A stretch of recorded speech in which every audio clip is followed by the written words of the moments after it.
kinda funny, I find it kinda sad. The dreams in which I'm dying are the best I've ever had. I find it hard to tell you, I find it hard to take. When people run in circles, it's a very, very mad world. Mad world. Hello and welcome to the first video review for the game Nexus. I'm Inyufe and I'll be reviewing Gears of War for the Xbox 360.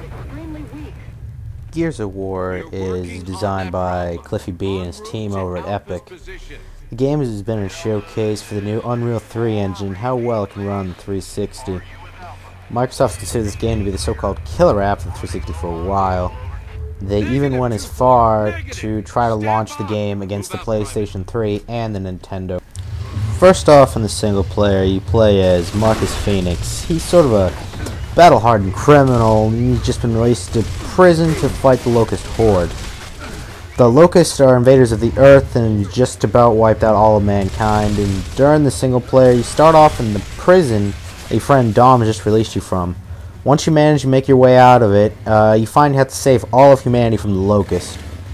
Well, when you play single player, it comes in 3 difficulties. You have a casual mode, a hardcore mode, and an insane mode. The single player can be beaten in around, 5 to 7 hours, depending on how good you are. But the only other thing in the single player is that these little cog tags you have to find in the world. There's 30 of them, and all they really do is just unlock 360 achievement points. The meat of the game is the multiplayer, of course. First off, in the multiplayer, there's 2 ways to play. You either can play, co-op locally or over Xbox Live.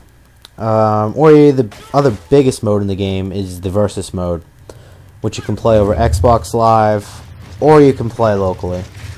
When you're playing the Versus mode, the game is set with 2 teams, either the Locust or you're the Cog. And, each team can have a max of 4 players, with around a max of, 8 players in one game. There's a total of around 10 maps so far. With there's some rumors been floating around that they're add more maps. They've already added 2 maps currently.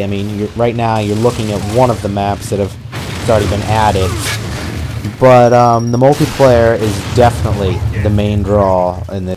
The only fault in this game is that if you're the host, you have a ton of server advantage over all the other people, and basically you can just kill anyone. The game Nexus gives Gears of War a perfect 5 out of 5.